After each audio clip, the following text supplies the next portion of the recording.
స్వరాజ్యం సాధించినప్పుడే నిజమైనటువంటి గ్రామాలు వెలుగులోకి వస్తాయని చెప్పి పెద్దలు చెప్తూనే ఉన్నారు. దానిలో భాగంగా గ్రామాలలో కూడా ఎన్నో అభివృద్ధి కార్యక్రమాలు కూడా ఇప్పటికీ పెండింగ్లో ఉన్నాయి. 70 ఏళ్ల స్వాతంత్ర తర్వాత కూడా అనేక సమస్యలు పెండింగ్లో ఉన్నటువంటి నేపథ్యంలో ప్రస్తుతానికైతే ఒక్కొక్క గ్రామాల్లో కూడా డెవలప్మెంట్ యాక్టివిటీస్ ఇనిషియేషన్ తీసుకుంటున్నారు. కేంద్ర రాష్ట్ర ప్రభుత్వాల సమన్వయంతో కూడా అనేక కార్యక్రమాలు జరుగుతున్న నేపథ్యంలో ప్రస్తుతానికైతే ప్రధానమంత్రి గ్రామీణ సడక్ యోజన పథకం కింద కూడా ప్రస్తుతానికి ఇక్కడ తొర్రూరు మండలం చెర్లపాలెం గ్రామంలో కూడా ఒక బ్రిడ్జ్ నిర్మాణానికి కూడా ఇక్కడ శంకుస్థాపన చేశారు. ప్రస్తుతానికి హనుమాన్ల ఝాన్సీ రెడ్డి గారు, అలాగే ప్రస్తుతానికి పాలకుర్తి ఎమ్మెల్యే యశస్విని రెడ్డి గారు, అలాగే వరంగల్ పార్లమెంట్ సభ్యులు కడియం కావ్య గారు ఉన్నారు. ఇక్కడ డెవలప్మెంట్ యాక్టివిటీస్ కింద కూడా ప్రస్తుతానికి ఒక బ్రిడ్జ్ ప్రారంభోత్సవానికి ఉన్న నేపథ్యంలో ప్రస్తుతానికి కడియం కావ్య గారు ఎంపీ గారు. నమస్తే మేడం. ఇప్పటివరకు కూడా గ్రామాలలో కూడా అనేక సమస్యలు పెండింగ్లో ఉంటున్న నేపథ్యంలో ఈ ఇనిషియేషన్ అనేది చాలా సంబరపడుతున్నారు గ్రామస్తులు కూడా. ఇట్లా అంటే రైతులకు కూడా ఎంతో ఊరట కలిగించేటువంటి అంశం. ఇంకా మీరు గమనిస్తున్నటువంటి అంశాలు ఏంది ఈ డెవలప్మెంట్ యాక్టివిటీస్లో? ఇంకా మీ భాగస్వామ్యం ఎట్లా ఉంటుంది పార్లమెంట్ పరిధిలో?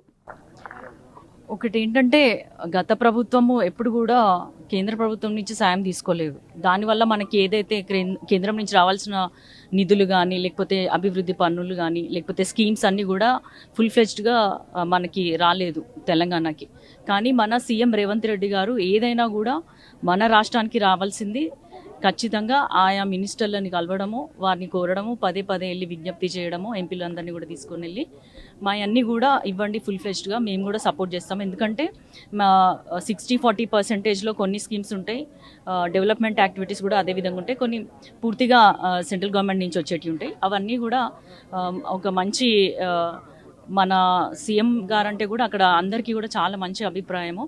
ఏది కూడా మొహమాటం లేకుండా ఒక సీఎం స్థాయి వ్యక్తి అయినా మీరే రావాల్సిన అవసరం లేదు, ఎంపీలు వచ్చినా కూడా సరిపోద్ది కదా అంటే, లేదు నా బాధ్యతగా నేను వస్తున్నాను చేస్తున్నాను అని చెప్తున్నారు. సో ఆయనే మాకు ఇన్స్పిరేషన్, నాకు కానీ ఇక్కడున్న ఎమ్మెల్యే గారికి కానీ. అందుకే మేము తన నియోజకవర్గ పరిధిలో ఉన్నటువంటి పనులు ఏవైతున్నాయో అవి కూడా టైంకి అయ్యే విధంగా, ఇప్పుడే నాకు ట్యాంక్ బండ్ కూడా చూపించారు. గత 9 ఏళ్ళుగా అది అసలు ఎటు స్టార్ట్ అవ్వలేదు, అటు ఎండ్ అవ్వలేదు. ఆ టైప్లో ఉంటే ఇప్పుడు అక్కడ ఒక బండ్ అనేది ఏర్పాటు అవుతుంది. ఇంకా కూడా దాన్ని డెవలప్ చేస్తాను అన్న తన ఐడియాస్ ఇంతకుముందు నాకు చెప్పారు. అదేవిధంగా మనకి కేంద్రం నుంచి రావాల్సిన ఏమన్నా కూడా నేను వారికి ఎమ్మెల్యే గారి సూచనల మేరకు నేను అక్కడి నుంచి తీసుకొస్తాను.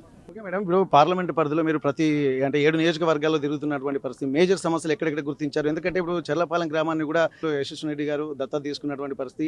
ఇప్పుడు మీరు స్పెసిఫిక్ కాన్సన్ట్రేషన్ ఇంకా ఏ గ్రామాల మీద పెట్టబోతున్నారు? ఇంకా చాలా ఉన్నాయి కదా, మీ పాలకుర్తి నియోజకవర్గంతో పాటు స్టేషన్ గన్పూర్ నియోజకవర్గం కూడా ఇప్పుడు అత్యధిక నిధులు సాధిస్తున్నటువంటి నియోజకవర్గం కూడా గమనించాల్సినటువంటి అవసరం ఉంటుంది.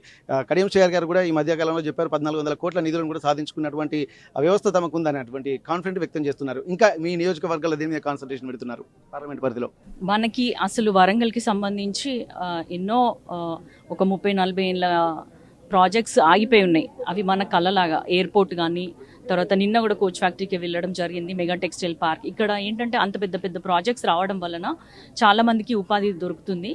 అది కేంద్రం నుంచి రావాల్సింది. అదేవిధంగా ఇప్పుడు మన వరంగల్లో మొన్న ఎప్పుడు చూసినా వరదలు వచ్చినప్పుడు కాస్త ప్రముఖంగా పేపర్లలో కనబడుతుంది మన వరంగల్. అలాంటి పరిస్థితి రాకుండా చాలా బాధ్యతగా మొన్న సీఎం గారు కూడా వచ్చి నెక్స్ట్ డేనే వచ్చి చూసుకుని వెళ్ళారు.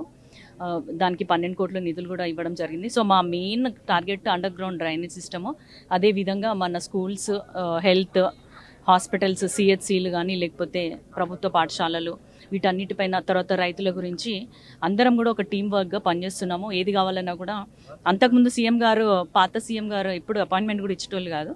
కానీ ఇప్పుడు మాకు ఏది కావాలన్నా కూడా వెళ్ళి స్వేచ్ఛగా అడిగి తీసుకొచ్చే పరిస్థితి మాకున్నందుకు కూడా మేము చాలా సంతోషిస్తున్నాం. ఆయనే సీఎం రేవంత్ రెడ్డి గారు మాటల ద్వారా ఏదైతే చెప్తున్నారో రాజధాని, మనకి రెండో రాజధానిగా వరంగల్ని డెవలప్ చేస్తా అని, అదే అక్షరాల నిజం చేస్తూ మాకు ఎప్పుడు కూడా సహకరిస్తున్నారు.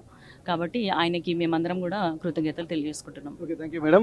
ఇక్కడ మేడం చెప్పండి, ఇప్పుడు స్టేషన్ గన్పూర్ నియోజకవర్గం అలాగే పాలకుర్తి నియోజకవర్గం పోటీలో ఉన్నాయి. అంటే డెవలప్మెంట్లో పోటీ పడుతున్నట్టుగా కనిపిస్తుంది. ఆ ఇనిషియేషన్ ఆ పనులలో కనిపిస్తుంది. ఎందుకంటే వాళ్ళు సాధించిన నిధులు కావచ్చు, మీరు సాధించిన నిధులు కావచ్చు, ఉమ్మడి వరంగల్ జిల్లాలో మాత్రం ఈ 2 నియోజకవర్గాలే టాప్లో ఉన్నాయి.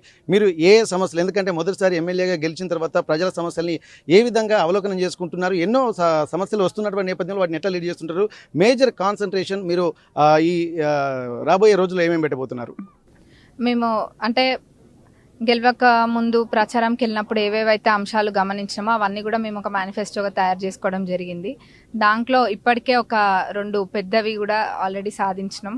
ఏంటంటే ఒకటి పాలకుర్తి చెన్నూరు రిజర్వాయర్ అనేది పాలకుర్తి నియోజకవర్గానికి అతిపెద్ద ప్రాజెక్టు. దాన్ని ఆ రోజు చెప్పిన ఎట్టి పరిస్థితులలో దీన్ని ఖచ్చితంగా చేసి తీరుతామని అది మొన్ననే అది ఆ జీవో కూడా వచ్చింది.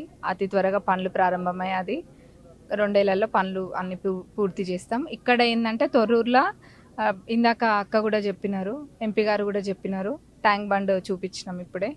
ఆ ట్యాంక్ బండ్ అనేది 8 ఇయర్స్ నుంచి ఇక్కడ మినీ ట్యాంక్ బండ్ అందరికి ఐడియా ఉంటుంది. 8 ఇయర్స్ నుంచి కూడా అది పడవబడి ఉంది. అది ఒక 2 డిపార్ట్మెంట్ల మధ్యలో ఒక చిక్కుముడి లెక్క ఉండే. దాన్ని ఎన్నోసార్లు కూర్చొని చర్చించి దాన్ని ఒక కొలిక్కి తీసుకొచ్చి ఫైనల్గా అది పనులు ప్రారంభమైనాయి. టీఎఫ్ఐడిసి నుంచి ఒక 5 crores వస్తే అది కూడా దానికే పెట్టినాం. ఇంకా ఇక్కడ 100 bedded హాస్పిటల్ ఒకటి ఉంది, అది పనులు స్టార్ట్ అయిపోతాయి. అంత క్లియర్ ఉంది, చేపించినాం, పనులు స్టార్ట్ అవుతాయి. ఇంకా తొర్రూరు ప్రజల చిరకాలపు కోరిక అయినది ఒకటి ఉంది, అది అయినాక చెప్తా, అది కూడా అయిపోతుంది. మేడం, ఇప్పుడు లీడర్షిప్ అనేది కాన్సన్ట్రేషన్ కాకుండా ప్రజల్లోకే మీరు వెళ్తున్నటువంటి సంఘటన అనేకంగా కనిపిస్తున్నాయి. ఎక్కడ ఏంటంటే అంటే మెప్పు గురించి కాకుండా ఒక ఇనిషియేషన్ తీసుకొని ఒక సెల్ఫ్ కాన్షియస్ తోటే మీరు వెళ్తున్నటువంటి సందర్భాలు కూడా గమనిస్తున్నాము. అయితే ఇప్పుడు మీరు ఇక్కడ ప్రజల నుంచి వస్తున్నటువంటి స్పందన ఏంటి మేడం? ఎందుకంటే కొన్ని రాజకీయంగా కొన్ని ఆరోపణలు ప్రత్యారోపణలు ఉంటున్నది. కానీ ఇప్పుడు మీరు మొదటిసారిగా వస్తున్నప్పుడు కొంత టెన్షన్ పడ్డటువంటి వాతావరణం ఉండేది. కానీ ఇప్పుడు ప్రజల్లోకి వెళ్తున్న తర్వాత ఆ స్పందన ఎట్లా ఉంది మీకు? నాకు ఏదైనా కానీ ఎవరైనా చెప్తే అక్కడికి వెళ్ళి చూడడం ఇష్టపడతాయి ఎక్కువ. ఎందుకంటే మనం విన్నదానికి చూసిన దానికి చాలా తేడా ఉంటుంది. ఇప్పుడు ఒక దగ్గరికి వెళ్ళి వాళ్ళు ఏదైనా ప్రధాన సమస్య ఉందని చెప్తే అక్కడికి వెళ్ళినప్పుడు మనకు ఆ సమస్య యొక్క ఉద్రిక్తత ఎంత ఉందన్నది క్లియర్గా అర్థమవుతుంది. కాబట్టి చాలా మటుకు అట్లా ఇష్టపడతా. అందులో ఫస్ట్ టైం ఎమ్మెల్యేని కాబట్టి కాన్స్టిట్యున్సీలో అన్ని ఎక్కడెక్కడ ఏం పనులు ఉన్నాయి అన్నది చూసుకుంటే ఏ ఫేస్లో చేసుకురావాలన్నది నాకు కూడా ఒక ఐడియా ఉంటుందని అందరు మంచిగా ఆదరిస్తారు. వాళ్ళ నమ్మకాన్ని నేను కూడా పోగొట్టాను. ఆ రోజు గెలవక ముందు ఏదైతే మాట చెప్పినో వాళ్ళ బిడ్డలాగుండి చేస్తాను, అదే ఇదిలో నేను కూడా వెళ్తున్నా. ఏ మండలానికి ఏం చేయాలన్నది ఆల్రెడీ నేను ఫిక్స్ అయినా. గెలిచినాక అది ఒక్కొక్కటిగా చేసుకుంటూ వస్తున్నాం. మేడం, ఝాన్సీ రెడ్డి గారు, ఇప్పుడు టీపీసీసీ వైస్ ప్రెసిడెంట్గా మీరు ఉంటున్నారు. పార్టీ పరంగా కూడా అనేక డెవలప్మెంట్ యాక్టివిటీస్లో ఇనిషియేషన్ తీసుకుంటున్నారు.